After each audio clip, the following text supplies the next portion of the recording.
Here's another one of these sequences that obey a rule to get to the next term. So we're given 5, 4, and then we've got 3 other terms.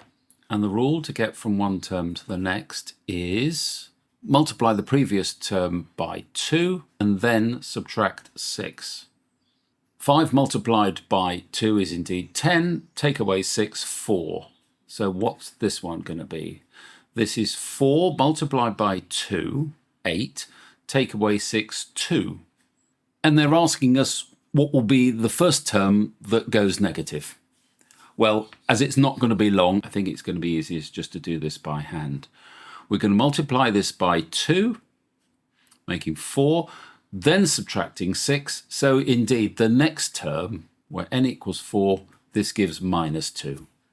So the first term, which is less than 0, is when n is equal to 4. So it's the 4th term, and that is your answer. So that was part A. Now let's have a look at part B. And we're given a new series. Which of the following is the nth term of the sequence? Circle the correct answer. The way we work it out from scratch is we have a look at the difference. 1 up to 4 is a difference of 3, and 4 up to 7 is also a difference of 3.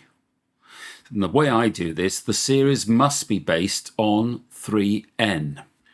Let's just pop on the n's. So to test whether 3n is correct, or indeed if there's another number here, as indeed the question suggests, we need to check and see what we get when we substitute n is equal to 1. If n is equal to 1, we get 3n is equal to 3. But our series only offers 1. So we have to take 2 off 3n each time, and that should produce our series. So I reckon it's 3n minus 2. Let's just check. n is equal to 1, we get 3 minus 2, 1. Good. n is equal to 2, I get 6 minus 2, 4. Yes, this is the nth term of the series, and that is your answer.